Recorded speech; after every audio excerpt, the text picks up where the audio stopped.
Hello everyone, আমি নিবেদিতা। আজকে আবার একটা নতুন ভিডিও নিয়ে এসেছি। এখন এসেছি বাজারে, মাছ নেব, মাছের মাথা নেব। এই যে চিংড়ি মাছটা নিয়েছি, এই মুকুনি মাছ নিয়েছি, নেব মাছের মাথা আর চিংড়ি মাছ। তো আজকে রান্না বান্না একটু আলাদা রকমের করব, তার জন্য এই প্রসেস। কত বড় বড় মাছগুলো দেখুন। মাছ নেওয়া আমার প্রায় কমপ্লিট। এবার বাড়ি গিয়ে রান্না করব। এই যে মুগ ডালটাকে সুন্দর করে লাল করে ভেজে নেব। এবার এটাকে ভেজে নিয়ে এটা দিয়ে বসাবো মুড়ি ঘন্ট। মাছের মাথাটা যে নিয়ে এসেছি ওইটা দিয়ে মুড়ি ঘন্ট বানাবো। এবার ডালটাকে সুন্দর করে লাল করে ভেজে নেব যতক্ষণ ডালের গন্ধটা না বেরোচ্ছে। ডালটা ভেজে তুলে রেখেছি। এবার আলুটাকে ভেজে নেব। আলুটাকেও লাল লাল করে একটু ভেজে নেব সুন্দর করে। একটু অল্প পরিমাণে লবণ দেব, দিয়ে ভালো করে এটাকে ভেজে নেব। আলুটা ভেজে তুলে রেখেছি। এবার মাছের মাথা দুটোকে ভালো করে ভেজে নেব। মাছের মাথাটাকে কেটে দুফাঁক করে এনেছিলাম যাতে ভাজতে সুবিধা হয়, তার জন্য। এবার এটাকে ভালো করে সুন্দর করে ভেজে নেব। একটু লাল করে ভাজবো যাতে আঁশটে গন্ধটা না হয়। এই যে সুন্দর করে ভেজে নিচ্ছি। এবার ছোটো চিংড়ি মাছ যেটা উচ্ছে দিয়ে বানাবো, এবার উচ্ছেটাকে ভালো করে লাল করে আগে ভেজে তুলে রাখবো। একসাথে দিলে কী হয়, তিতেটা বেশি হয়ে যায়, তাই তেতোটা যাতে কম হয় সেই জন্য আগে উচ্ছেটাকে ভেজে নিয়েছি। এখন কড়াইতে তেল দিয়ে পাঁচফোড়ন, শুকনো লঙ্কা ফোড়ন দিয়ে দিয়েছি। এবার এটাকে ভেজে এনে তারপরে দিয়ে দেবো পেঁয়াজ। পেঁয়াজটাও একটু ভাজা ভাজা হয়ে আনবে, একটু নেড়ে চেড়ে তারপরে দিয়ে দেবো আলু। আপনাদের সাথে যদি মূলো থাকে সেটাও অ্যাড করতে পারেন, তবে আমি শুধু আলু আর উচ্ছে দিয়েই বানিয়েছিলাম। এটাকে ভালো করে নেড়ে দিয়ে দিলাম লবণ মাখানো এই ছোট ছোট চিংড়িগুলো, এবং সেটাকে ভালো করে ভেজে নেড়ে চেড়ে তারপরে দিয়ে দিয়েছি হলুদ গুঁড়ো আর সর্ষে বাটার জল। এটা 95% পুরো সেদ্ধ হয়ে এলে আলুটা, তারপরে দেব উচ্ছে। এবার সুন্দর করে যাতে ফোটে তার ব্যবস্থা। এই যে খুব সুন্দর করে এটাকে আমি মিশাচ্ছি, মিশিয়ে রেখে দেবো কিছুক্ষণের জন্য। জলটা মরে গেলে আমার ওটা তৈরি হয়ে যাবে। প্রায় জিনিসটা আমার হয়ে গেছে, তো সেই জন্য বর্তমানে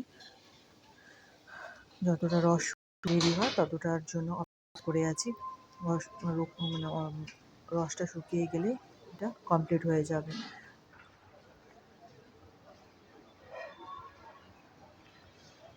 এটা প্রায় আমার হয়ে এসছে, আর একটু খালি শুকনো হওয়ার পালা। খুব সুন্দর করে একটু রসটা মাখিয়ে নিতে, মানে যাতে মরে যায় তাতে দেখতে হবে। আমার চচ্চড়িটা হয়ে গেছে। এবার ডালটা সেদ্ধ করতে বসিয়ে দিচ্ছি যাতে সেদ্ধটা খুব সুন্দর হয়, সেই জন্য কিছুক্ষণ আগে থেকে জলে ভিজিয়ে রেখেছিলাম ভাজা ডালটাকে। এবার এটা সেদ্ধ হয়ে গেলে এর মধ্যে দিয়ে দেবো আলু, টমেটো। এই যে সেদ্ধ হয়ে এসছে, এবার টমেটো দিয়ে দিয়েছি, দিয়ে দেবো আলু আর মাছের মাথা। এটাকেও কিছুক্ষণ ধরে সেদ্ধ করব।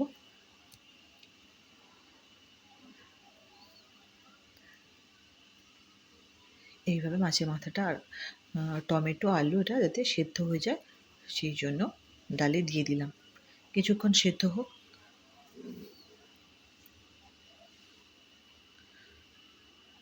এদিকে মশলা করে নিয়েছি, আদা বাটা, পেঁয়াজ বাটা, রসুন বাটা, হলুদ গুঁড়ো, লঙ্কার গুঁড়ো সব মিশিয়ে রেডি করে রেখেছি। এটা সেদ্ধ হয়ে গেলে ওটা মানে মশলা কষিয়ে দেওয়ার জন্য। এদিকে এই ছোট ছোট মাছগুলো, এগুলোকে ফিতে মাছ বলে, তো সেই ফিতে মাছগুলোকে ভেজে নিচ্ছি, কারণ আমার এই ফিতে মাছগুলো খেতে খুব ভালো লাগে। এই টক, কালো টক বা এর লেবুর টক বা একে ভাজা করে খেতে সত্যি খুব টেস্টি হয়। মানে একটা মাত্র কাঁটা থাকে তো খুব টেস্টি হয় খেতে। যাই হোক, এখন তেল তেলে ফোড়ন দিচ্ছি শুকনো লঙ্কা। এবার দেব 5 ফোড়ন,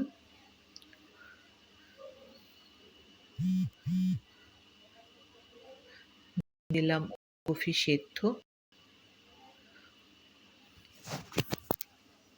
দিলাম কাঁচা আম দিয়ে ভালো করে এটাকে নাড়িয়ে চাড়িয়ে নেব। কিছুক্ষণ ধরে এটা ভেজে হবে। তার এতে দিতে হবে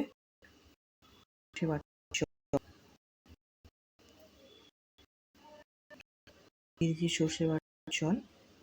এবার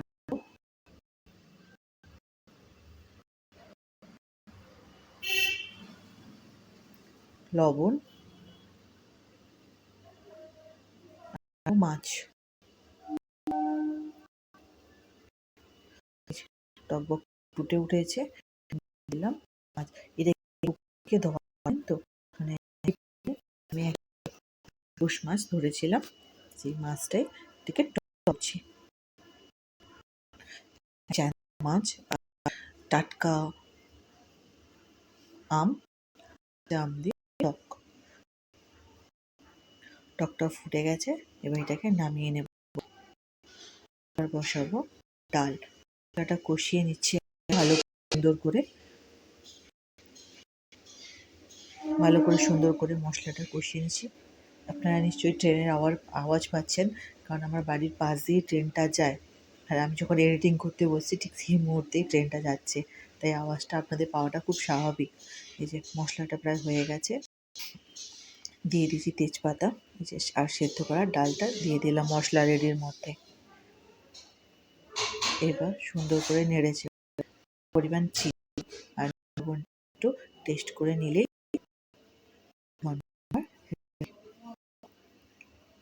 খুব সুন্দর করে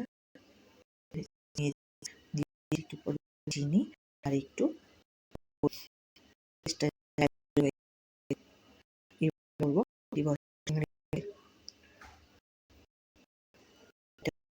চিংড়ি মাছ, পেঁয়াজ, কাঁচা লঙ্কা, একটু জিরে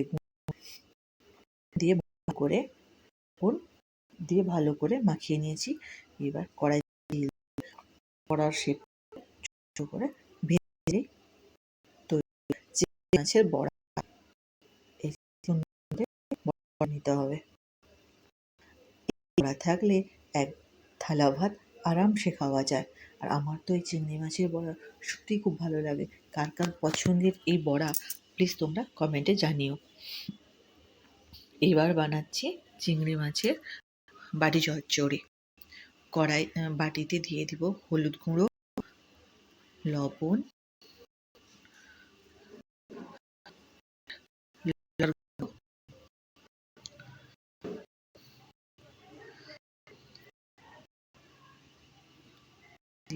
লঙ্কার গুঁড়ো।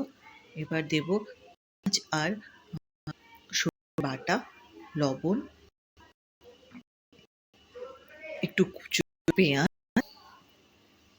আপনারা চাইলে আর একটু কুচনো লঙ্কাও দিতে পারেন। আপনারা প্রচুর পরিমাণে ঝাল খেতে ভালোবাসেন, যেহেতু ঝাল খেতে ভালো লাগে তাই আমি পরিমাণে বেটে দিয়েছি, আর ওটা দিইনি। দিয়ে দিয়েছি চিংড়ি মাছ। এবার অল্প করে জল খুব সুন্দর করে কষলে মাখিয়ে নিতে হবে আলতো হাতে। তারপরে অল্প পরিমাণে জল দিতে হবে। তারপরে দেব সর্ষের তেল, একটু বেশি পরিমাণে সর্ষের তেল দিতে হবে। দিয়ে অল্প জল দিয়ে গ্যাসে হোক উনুনে একটু বসিয়ে রাখলে রেডি হয়ে যাবে আপনার এই বাটি বসা। এই যে মাখিয়েছি, এবার এটাকে আমি গ্যাসে বসিয়ে দেব। গ্যাসে বসালেই আমার এটা টুকটুক ফুটে উঠবে, তখন এটা হয়ে যাবে। এই দেখুন কীভাবে বসিয়ে, এই দেখুন গ্যাস এবং সেটা হয়ে গেছে, রেডি হয়ে গেছে বাটি বসা গ্যাসটা শুকনো অপেক্ষা।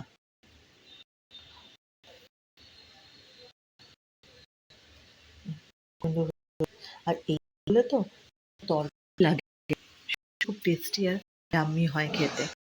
তো তোমরা যারা মুখটা চেঞ্জ করতে চাইছো এই ধরনের সত্যি হয়। পরিমাণে আরেকটু তেল দিয়ে দিলাম যাতে গন্ধ সুন্দর হয়।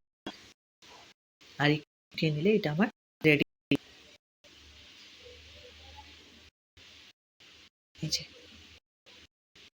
হয়ে গেছে।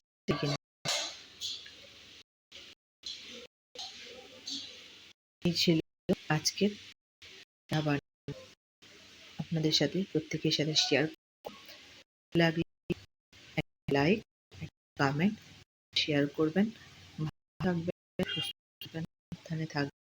দেখা হবে আবার একটা নতুন ভিডিওর সাথে। সবাইকে ভালো রাখবেন। নমস্কার, টাটা, বাই।